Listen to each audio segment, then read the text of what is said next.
Computer, initialize holosuite.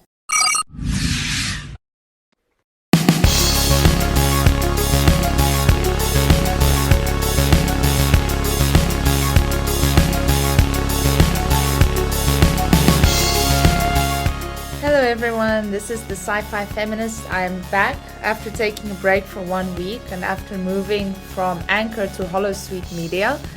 Yes, I'm happy to announce that I'm finally officially on the Holosuite Media site, so you will find the podcast there. You can listen to the other episodes there. You can also listen on my YouTube channel for the Sci-Fi Feminist.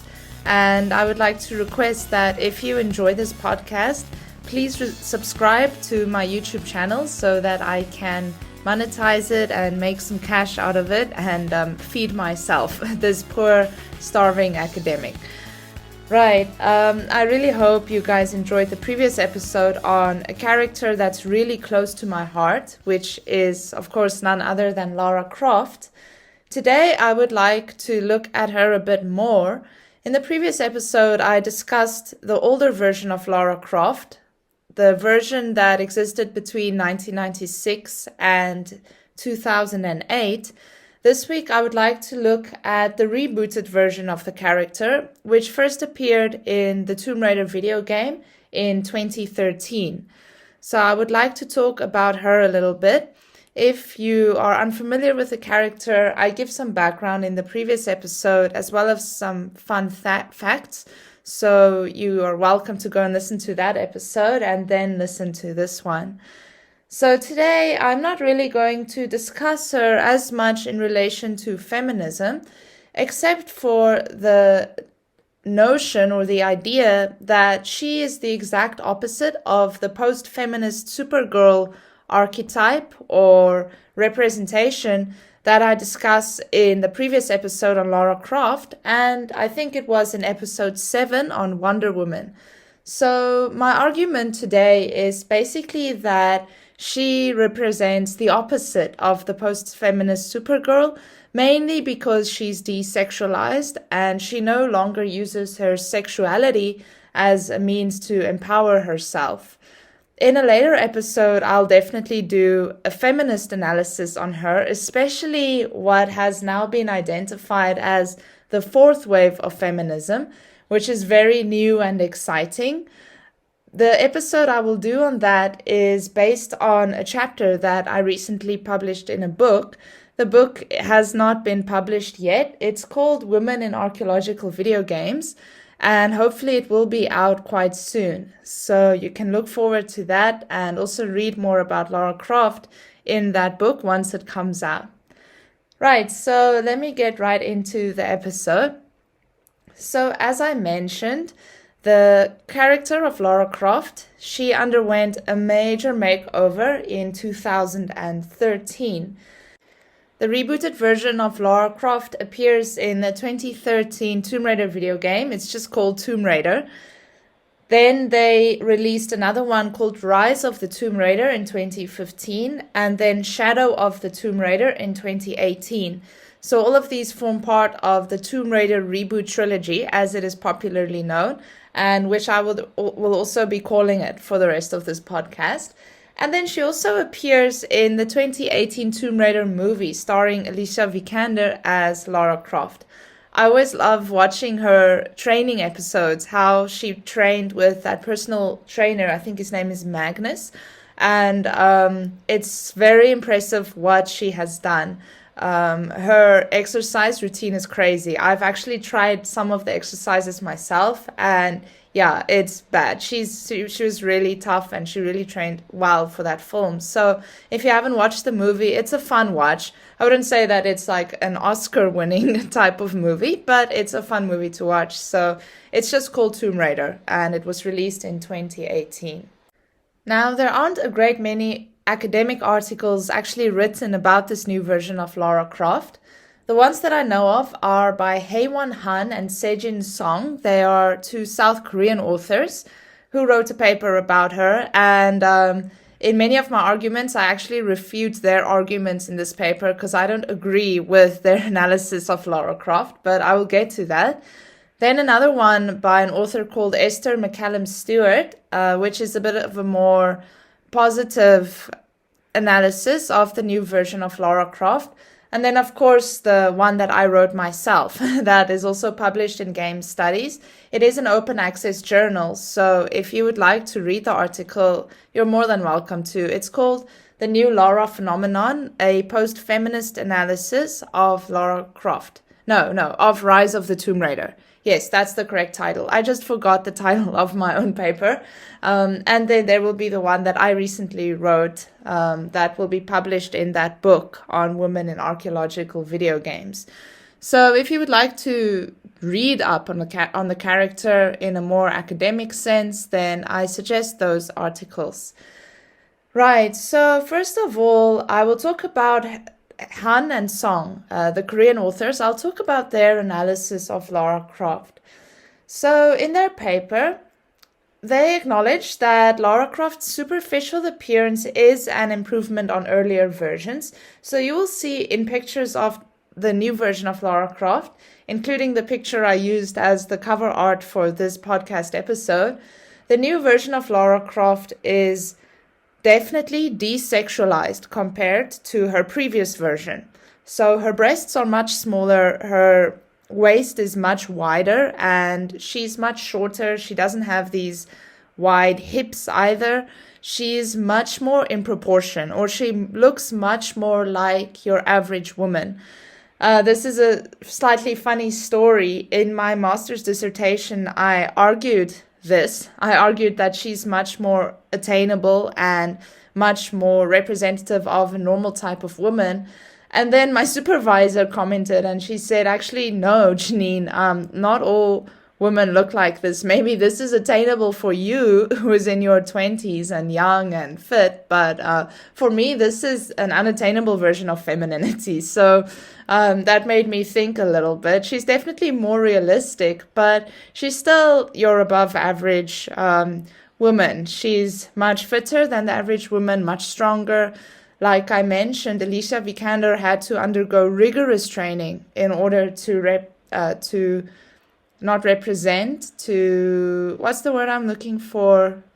resemble the new version of Lara Croft. So I'm not saying she's more attainable, but she's definitely much more realistic and more attainable than the previous version of the character, at least. I've never met a person that actually looks like the Angelina Jolie version of Lara Croft.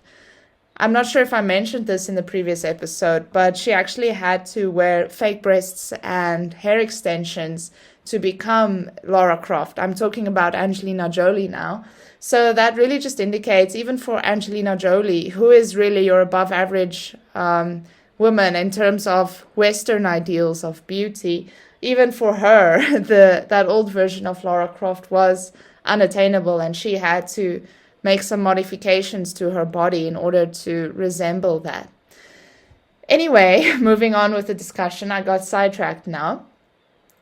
Han and Song, they acknowledge that Lara Croft is a bit better in terms of her appearance, but they say that emphasis is still not placed on Lara's unique features as a female hero.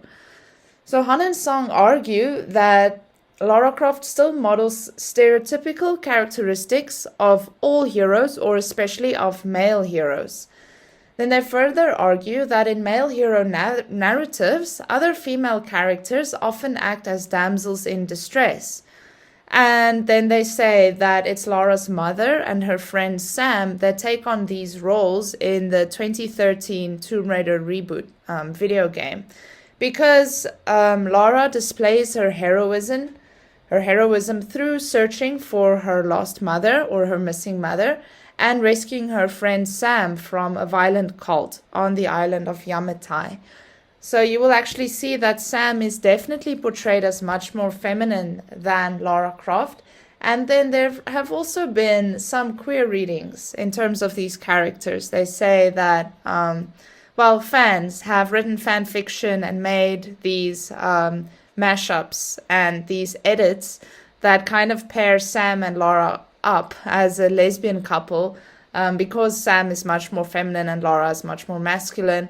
And then, of course, this plays into stereotypes of what queer people are, that there's always a male and female in the relationship, even though it's two women. So there are many levels of meaning that take place. I'm not really going to discuss Lara and Sam in too much detail, but just an interesting point of discussion that I wanted to point out. So their main argument, Han and Sung's main argument, is that the new version of Lara, I will call her New Lara throughout, she possesses a dual identity. They say she simultaneously acts as a hero and as a damsel in distress.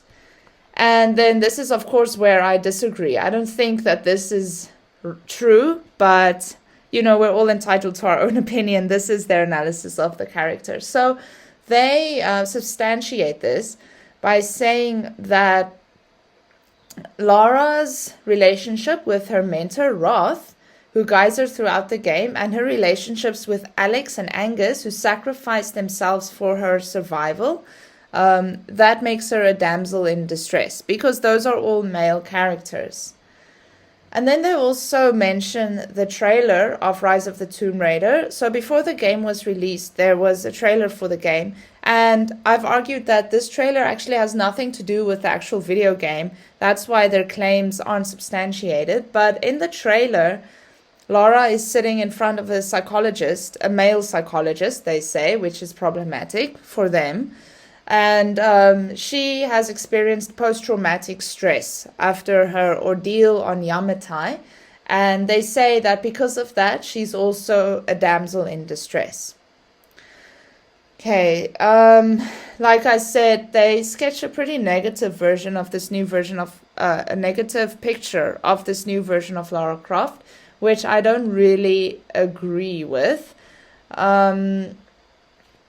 And even though New Lara, she does fit some of the archetypal ideas of what a male hero is, they don't actually mention what a female hero archetype that New Lara should model actually looks like. So they say that, these things are bad about her, but they don't actually say then what should she be. And I found that problematic too. So then, in defense of New Lara, Esther McCallum Stewart, she provides for me a more convincing analysis of the Tomb Raider reboot video game. One critical aspect of the game that she highlights, which Han and Song failed to acknowledge, is the significance of Rihanna Pratchett's involvement in the creation of New Lara. So this is an interesting fact. If you didn't know, Rihanna Pratchett is Terry Pratchett's daughter. He was the writer of all the Discworld novels, and I read those novels as a kid, so this was quite cool for me. So that is Rihanna Pratchett, and when they made the Tomb Raider reboot, she was employed as the writer of the story for Lara Croft. So she actually wrote the story. She had a very big impact on the narrative of Lara Croft. And I think that's significant because I don't know if I mentioned this in the previous episode, but all of the previous Tomb Raider games were written by men, and Lara Croft was designed by a male programmer since the very beginning, which for me, I wouldn't say it takes away her transgressive potential, but I do think the fact that a female writer was involved is quite significant and important.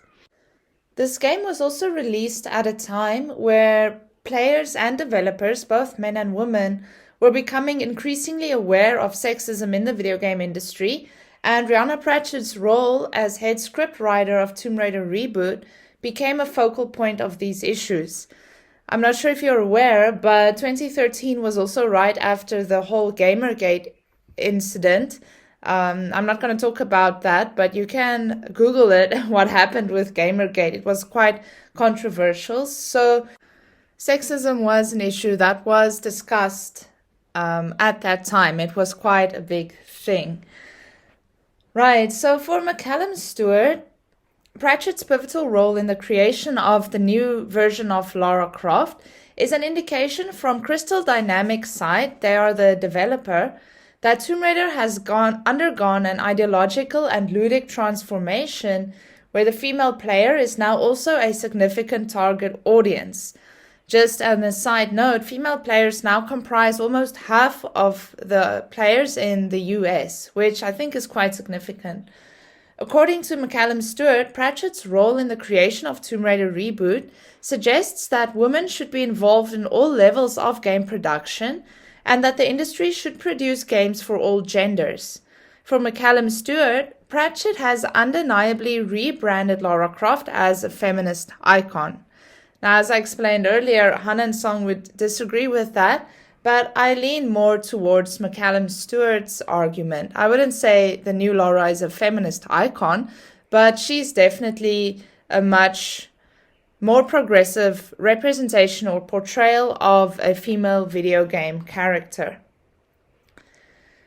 Okay, I would also like to point out, so like I said earlier, Han and Song say that Lara is a damsel in distress because she has all these male mentors throughout the game, but actually they fail to mention that Lara's main male mentor, Roth, dies halfway throughout Tomb Raider Reboot, meaning that Lara does not rely on any male character for guidance from that point on, and even into Rise of the Tomb Raider and Shadow of the Tomb Raider. Furthermore, Han and Song do not conduct an analysis of the full Rise of the Tomb Raider game, and they substantiate their claim that she's a damsel in distress by only referring to the game trailer, which, as I've mentioned earlier, has no actual relation to the gameplay. And they also fail to recognize Rhianna Pratchett's significant involvement in the creation of Tomb Raider Reboot, which definitely had an impact on Lara's representation and narrative. From this point of the discussion onwards, then, I'm going to pick out a few key elements that makes the new version of Lara Croft different from the old version of her. So I will describe all of them and discuss all of them, and that's what I will do for the rest of the episode, so I hope you enjoy it. So as McCallum Stewart points out, one of the most apparent transformations that Lara Croft has undergone since her first appearance in 1996 is her physical appearance. In Rise of the Tomb Raider, just as it is in Tomb Raider Reboot, Lara's body is slim and athletic, and I quote from McCallum Stewart, without overstepping current ideals of athletic womanhood, instead of being hyper-feminized and hypersexualized as old Lara is. According to the various fan forums, old Lara's vital statistics are a height of 180 centimeters, which is really above the average height for the average woman, a weight of 59 kilograms, okay, which is really light for someone who is 180 centimeters tall, and her breast-waist-hip ratio is 34D, 24, and 35, which are really extreme proportions that are similar to Barbie's body, which has also received a lot of scrutiny in academia. So in contrast to that, new Lara's vital statistics are a height of 168 centimeters and a weight of 56 kilograms, which are similar to Alicia Vikander's vitals, which is 166 centimeters height and 53 kilograms weight. So that is much more attainable. I am about 161. I'm not going to mention my weight, but these are much more attainable proportions.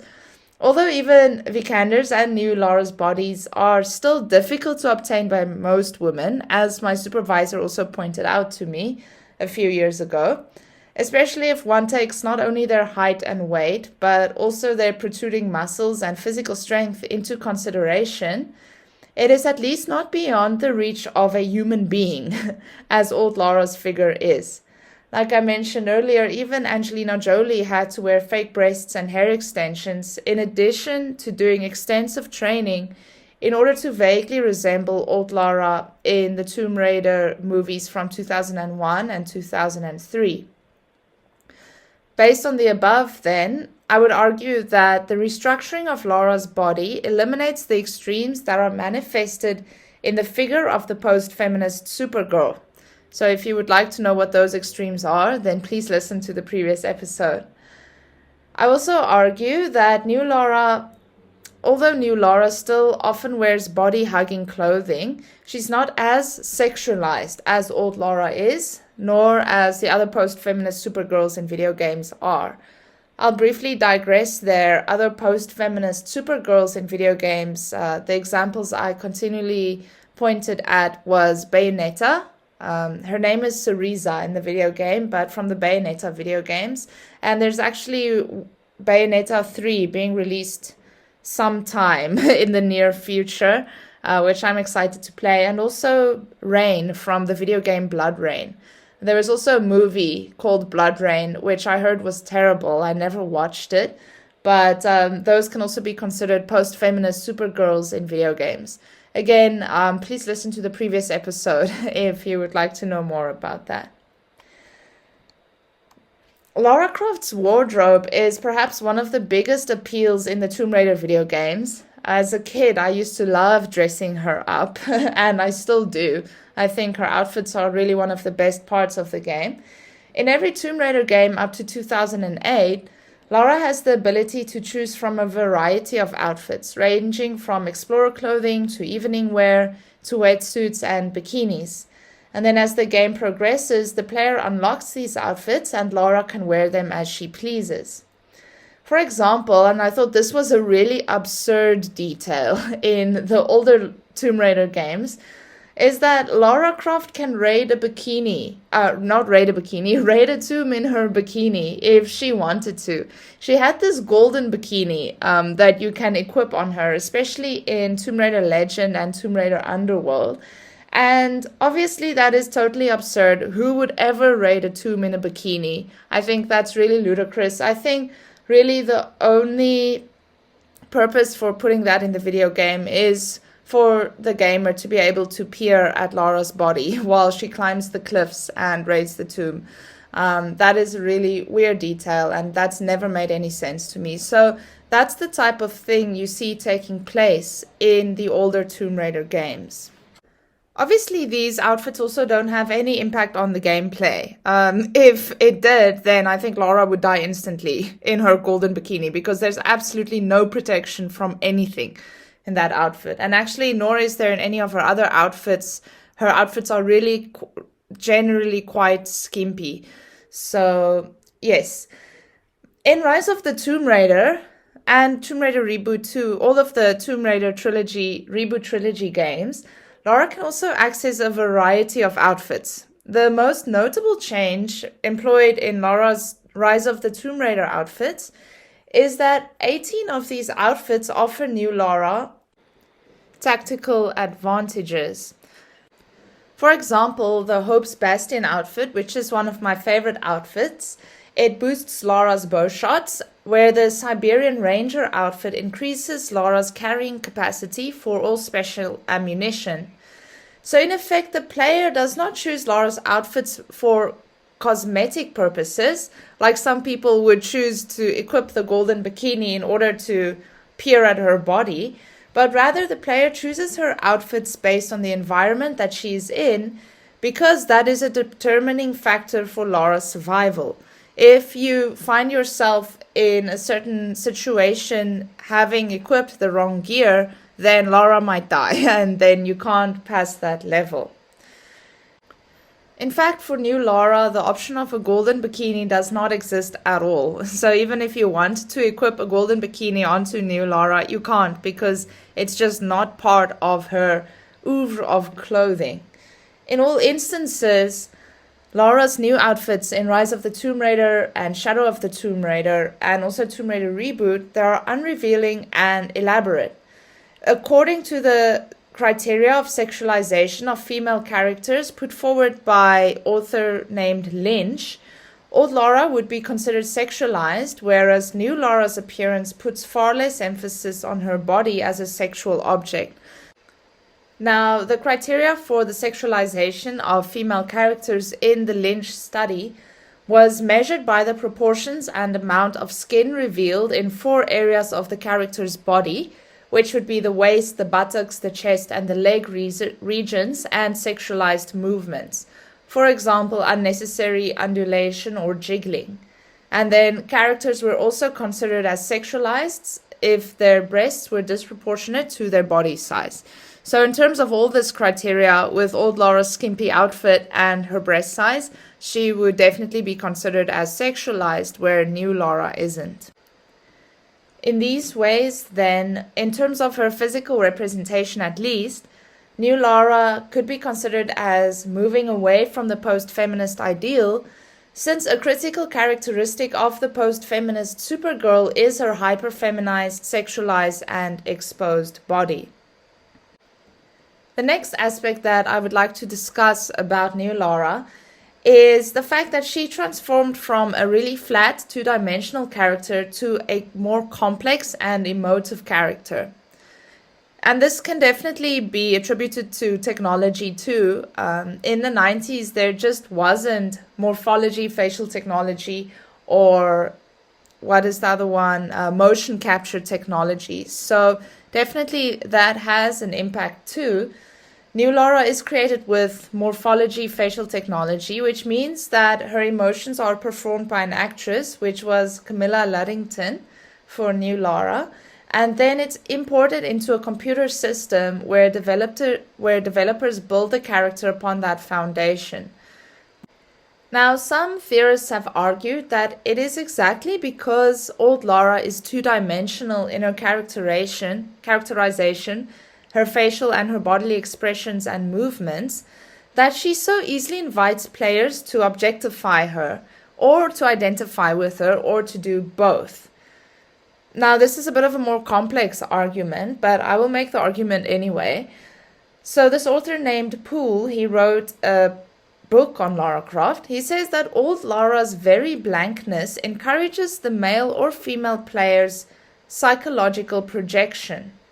In the case of new Lara, though, because she has more substance as a character, and this is my argument, and as a video game entity, she has the potential to move beyond being simply this empty signifier for people to project themselves on. Instead, even though players can simply use her as a mere avatar, new Lara has the potential to become a character rather than acting simply as a vehicle with which the player can navigate the game world. Now, I will continue this argument. There's another theorist named Bob Rehak. He argues that owing to old Lara's lack of individuating detail, she's been continually reinvented across media platforms. By that I mean that old Lara she kind of looks like every woman and like no woman. There's no individuating detail that makes her different from every other video game character. And it's quite interesting because all of these video game characters from the 90s, they all have a similar look. And I think definitely this is because of technology too. They just didn't have the technology to make them more individuated. But Rehak specifically argues that because of the lack of individuating detail, this is why Lara is continually being reinvented across media platforms. Old Lara often appear on billboards and magazine covers, and then we see her sometimes acting as a model, sometimes as an action heroine, and even sometimes as a pin-up girl. She's actually been in the Playboy magazine too, which I think is it says quite a lot about her. I really don't think that the old version of Lara is a feminist icon, because whenever she is reinvented across other media platforms, it's usually in sexualized terms. Now, my argument is that because new Lara is not so much an empty signifier due to her more complex characterization, she can only be Lara Croft, the action heroine. So far, since the release of Rise of the Tomb Raider and Tomb Raider Reboot and Shadow of the Tomb Raider, I have not seen this new version of Lara Croft appear on different media platforms as anything other than Lara Croft, the action heroine, with her characterization established in the series Reboot intact. Now, for my next discussion, I will be focusing on the ludological changes made to Rise of the Tomb Raider that further individuate the character. Ludology, or ludological analysis, let me just explain the term because I had absolutely no idea what this meant when I first discovered it. Ludology is the study of games. So It's the study of the rules of games, and then the field expanded to the study of video games as well. So in the beginning, ludologists, they would kind of like study chess or like the rules of chess and then what makes this a game. So that field developed quite a lot over the past 100 years or so, but I'm not going to go into that. But by ludological changes, I mean the changes made to the gameplay. Okay, so Tomb Raider is categorized as an action-adventure game, and the ludological structure of adventure games demands that they are progressive rather than emergent, and they rely heavily on narrative. Progressive rather than emergent means that there is a set story and then that story plays out. Emergent games would be more like World of Warcraft or open world RPG games, where the narrative kind of emerges as you play.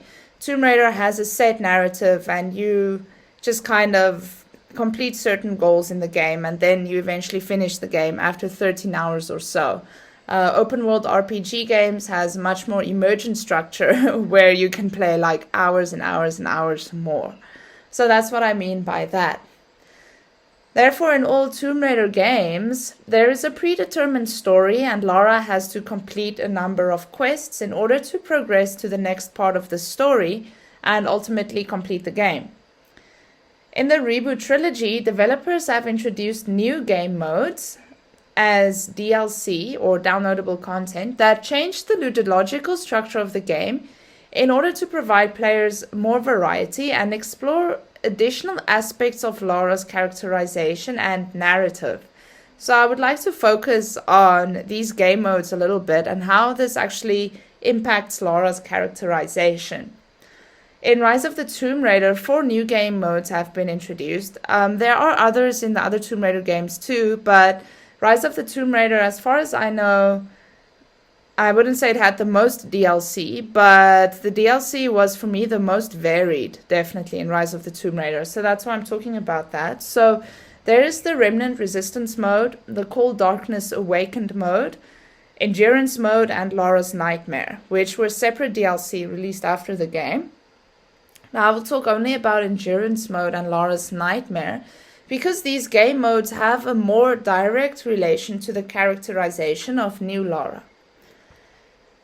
Now, the primary goal in Endurance mode is to survive for as long as possible, and this is quite fun. I really enjoyed playing this Endurance mode because in the beginning it's quite easy to survive, and then later it just gets more and more difficult. My record time for surviving is not very long. I think it's maybe like 10 or 20 minutes. The game gets quite hectic, but this is quite a fun game mode that they introduced. So that's the primary goal of this Endurance mode. Secondary goals include capturing enemy bases, discovering artifacts, and raiding crypts. And this is the interesting part. In Endurance mode, Lara also has a hunger meter and a cold meter. So she has to hunt animals while protecting herself against predators, and she needs to harvest fruits in order to keep her hunger meter in the green. So you need to actually take care of Lara's hunger. If you don't die from the cold, or if you don't get killed by an enemy, you die from hunger. And then for the cold meter, she has to make campfires or stand close to fires in order to keep her warmth meter up. And then at night, Lara's warmth decreases significantly faster unless she enters shelters or tombs. And I think this was quite a nice addition to this mode, and that, yeah, I'll get to that. Let me tell you what that means now. Okay, so first, if her hunger or cold meter reaches 0, then she dies, and then the expedition is over, and then it's game over. And in addition to that, she also has to gather resources such as wood and animal skins, and she needs that in order to craft and upgrade her weapons or to make campfires or extraction signals. So this is the crux of my argument. In Endurance mode, instead of dominating her landscape and being completely in control, like the post-feminist version of old Lara is, new Lara is simply just trying to survive. And because of this, she's increasingly vulnerable. I've received some criticism about this, saying that Lara's vulnerability is a good thing, but maybe it's not a good thing or a bad thing, but it's certainly different from the previous version of Lara Croft, her vulnerability. Even when you play endurance mode, you feel quite vulnerable because in the main game, you just need to kind of protect yourself against enemies and predators. But now that added dimension of hunger and cold really changes the dynamics of the game. And you find yourself, or I found myself, trying to just keep those 2 meters up instead of actually accomplishing anything, raiding any tombs or getting anything done. Most of the time, I'm just trying not to die from the hunger or the cold. Okay, moving on to Lara's Nightmare. This is another additional game mode that was only released in 2016 with the 20th anniversary celebration of Tomb Raider. So this was 1 year after the release of the main game. Lara's Nightmare is based in Croft Manor, where she reads a mysterious letter that threatens her removal from Croft Manor. She then enters the horrifying game world in which she repeatedly reminds herself that she's having a nightmare and that none of this is real. In Lara's Nightmare, the only objective is to destroy skulls of rage, which are presumably the source of her nightmare, and maybe a metaphor for her troubled psyche that we see in the Rise of the Tomb Raider trailer that Han and Song mention. In addition to destroying the skulls of rage, she then also needs to defend herself against reincarnations of her enemies that she killed in the past, until she manages to destroy all the skulls. So they're kind of like these weird zombie people. And should Lara die, she does not respawn and then the game is over. Okay, now, like I argue, the introduction of endurance mode and Lara's Nightmare has a considerable impact on the characterization of the character. And here, let me talk a little bit about vulnerability. Joel Anderson, he's a theorist, he defines vulnerability as the degree to which a person is not able to control the forces that influences her or him. Vulnerability can furthermore be increased by those forces becoming more powerful and the person becoming less able to counter these forces. And that is exactly what we see taking place in endurance mode. First, endurance mode emphasizes new Lara's vulnerability as the forces that threaten Lara become more pervasive and uncontrollable as the game progresses, and the player is forced to experience a Lara Croft who's not invincible, but who also needs to eat and stay warm while experiencing the fear of being pitted against a hostile environment. Then in terms of Lara's Nightmare, this game mode allows the player to enter Lara's troubled psyche, filled with the trauma from killing many enemies and from losing her parents at a young age. In contrast to old Lara, new Lara struggles psychologically with traumas from her youth and from her recent past, and these are manifested in Lara's Nightmare. New Lara's mental complexity is a move away from the post-feminist Supergirl that I described earlier, as vulnerability and remorse are definitely not characteristics that have been displayed in previous post-feminist heroines, such as the old version of Lara Croft, Rain from Blood Rain, and Syriza from Bayonetta. We never see Lara mourn the loss of an animal or mourn the loss of an enemy that she killed, and we never see that these take any toll on her mentality or on her psychology. And this is really interesting for me. That heroism still is defined by violence. Lara is technically, she's not really a heroine. She's a murderer. She kills a lot of people. And the body toll in all of the Tomb Raider games, not only the old ones, but the new ones too, it's still very high.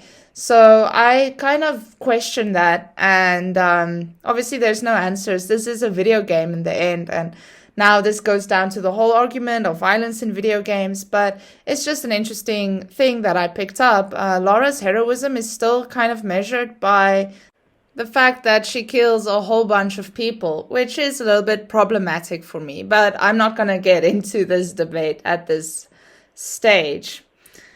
Right, so then moving on to the open world map. In the main story, New Lara operates in an open world map, and this means that even though the game world is created for Lara, she does not have control over the forces that influence her, such as her environment, to the extent that she used to.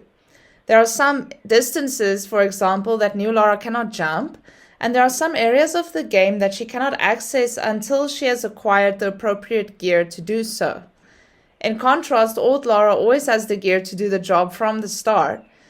If the distance for New Lara is too far to jump, then she'll grab onto a ledge with only one hand, and the player needs to act fast to prevent her from falling to her death. And then for me, this further increases New Lara's sense of vulnerability. Even though she has many skills, the player still feels that she might not survive this vast and hostile landscape. So for me, I've argued that her vulnerability definitely makes her more realistic. In terms of another theorist, whose name is Alexander Galloway, in terms of his definition that realism in video games should not merely strive for realistic representation, but should reflect critically on the minutiae of everyday life, replete as it is with struggle, personal drama, and injustice. That's his quote. In this way, then, New Lara's sense of vulnerability may offer a representation of femininity that is not far removed from women's lived experiences in 21st century society, despite the gains that feminism has made already over the past century. And then an emphasis on vulnerability, and this is the downside of it. Even though it does make Lara more realistic, it has all of these positive aspects, unfortunately, it might still reinvite male players to care for and protect the female character, as Maya Mikula, another theorist, has also argued about old Lara. More problematically, perhaps, is that New Lara's mental vulnerability may also perpetuate archaic and essentialist notions of women and hysteria. So there is this old stereotype that women are crazy or that women are hysterical. So this emphasis on her vulnerability, and especially her mental vulnerability, may open up readings for that and perpetuate those stereotypes. Although I do not really agree with Hanan Song's reading of New Lara, an emphasis on her vulnerability, definitely preempted by her visit to the psychologist in the Rise of the Tomb Raider trailer, may indeed situate her as a damsel in distress. So yeah, they might be right in terms of that. I don't really think her vulnerability is a negative thing. I also think it sheds light on important mental issues in 21st century society, like the game Hellblade: Senua's Sacrifice also does. But anyway, that is what theorists have argued, and that's my arguments regarding Lara's vulnerability. The final thing that I will quickly touch on is Lara's narrative. And I think this is another significant aspect because her narrative has undergone quite a big change in the Tomb Raider reboot. So old Lara's origin story and narrative was continually being reinvented by fans, and thus there exists as many versions of old Lara as the number of fans that she has. According to Helen Kennedy, an author that wrote about old Lara, providing old Lara with a fairly plausible history gives her some ontological coherence and helps to enhance the immersion of the player in the Tomb Raider world, and abets the identification with Lara. New Lara's detailed origin story is therefore not only significant because it was written by a female writer, but the existence of a completely plausible origin story inevitably lessens the number of reinventions of the character. Like I pointed out earlier, these reinventions are sometimes problematic because she's often reinvented in sexualized terms. In addition to the ludological changes that give Lara substance as a character, these changes to Lara allow players to identify with her more than objectifying her. Throughout Rise of the Tomb Raider and the previous Tomb Raider games, Lara's father, Richard Croft, his presence is strongly felt. Lara's journey to Kitesh in Rise of the Tomb Raider is a continuation of her father's quest, and she often expresses things like, "This was in Dad's note," or "If only Dad could see this." And then she is also frequently encouraged by other characters that her father would be proud of her, or that he would have done the same. At times, Lara also experiences vivid flashbacks of her father, and she repeatedly listens to his voice notes that he left behind. In Tomb Raider Reboot, Lara's other male mentors are eliminated, like I mentioned earlier, so in Rise of the Tomb Raider, only Lara's deceased father acts as the motivating force behind her. Now, this is problematic, okay? In a study of fatherhood in video games, an author called Sarah Stang notes how father figures that protect female protagonists in games perpetuate the familiar trope of a heroic man rescuing a damsel in distress. As I mentioned earlier, Han and Song also assert that the focus on new Lara's father causes her to simply mimic the narrative of male heroes who often reaffirm patriarchal narratives by following in their father's footsteps. Now, they are justified in their observation, I can't argue with that, but although Richard Croft is a dominant figure in New Lara's past, in the Blood Ties expansion for Rise of the Tomb Raider, Lara's late mother is central to the story. The Blood Ties plot begins with Lara receiving a letter threatening her removal from Croft Manor, as she apparently has no legal claim to the estate. Lara also has to find the will for the estate in order to prove that she owns the place. Lara then discovers a crypt, so if you complete the Blood Ties story, Lara finds the crypt beneath the manor where her mother is buried, and then this acts as proof that the manor actually belongs to her. In the crypt, Lara also finds her mother's final note to her. Her mother, Emilia Croft, writes in the note, "My energy, my love is within you, Lara. It will always be." It thus becomes apparent that new Lara inherited many of her heroic qualities from her mother and not only from her father. So it is true that Lara's will to redeem her father's name drove her to embark on her main quest, but it is because of her mother that she can claim back their estate and reaffirm herself as a Croft. So through resituating Emilia Croft within new Lara's narrative, the centralization and valorization of the heroine's father is subverted, and this, for me, allows Lara to move beyond being simply another damsel in distress. In Shadow of the Tomb Raider 2, actually, there is a whole chapter where you play as a young Lara Croft. I think it's called Brave Adventurer. And then she also gets this flashback of her mom. So there's a lot more emphasis on new Lara's relationship with her mother rather than that of with her father. Unfortunately, and I will finish off with this, unfortunately in the Tomb Raider movie, you will see that Lara Croft's father plays a very significant role in the movie starring Alicia Vikander. For me, that was a little bit disappointing that they didn't place more emphasis on her mother like they do in the video games, but yeah, obviously I have no say in what happens in the movie. Still, it's a nice movie, but that's one detail that they changed a lot from the video games, which I think might have been better if they didn't. But that's just my opinion. So yeah, that is my take on new Lara. I hope you enjoyed this episode. I will wrap up with Lara Croft for a while now, and then hopefully come back to her again later when I do a fourth wave feminist analysis of new Lara. Thank you for listening, everyone, and this is the Sci-Fi Feminist signing off. Live long and prosper.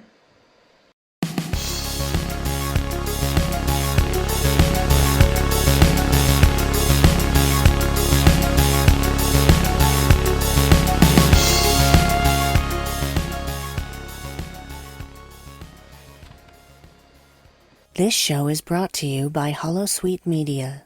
Computer, list other available Holosuite Media programs. Loading Holosuite Preview Program 4, Her First Trek, a Star Trek review podcast. I don't know what Picard was doing between the Stargazer and the Enterprise D. So how do you go from abandoning a ship to getting given the flagship? But 10 years passes. Yeah, you've lost the other one. So but here's a really special one. And here's the best part. We're going to put families and children on it. Yeah. Because we know that you're so good at taking care of starships. Yeah. I don't know how he got the ship and what was he doing in the time in between. I don't think he had another command before the Enterprise D. I don't know. I don't know. I'm sure someone will let me know. We have quite a few TNG fans who listen to the show, actually, so maybe they'll tell me. But no spoilers, guys. No spoilers. Loading Holosuite preview program for The Voyagers, a Star Trek original, animated, and Kelvin Films podcast. Full honesty, I did find that the scene was seemingly long when they were driving with him and Scotty to get to the Enterprise when they were in their little capsule. I felt that was a very long scene driving around the whole Enterprise. But find yourself someone in life that looks at you the way Kirk looked at the Enterprise. I mean, that was a beautiful moment. And I absolutely adored when Spock came back onto the Enterprise. Just how everybody on the bridge, like Uhura and Chekhov and everybody, they just kind of rallied around him. And it was a really warming moment just to see that original core group of people just celebrate him and happy to see him. Computer, deactivate Holosuite.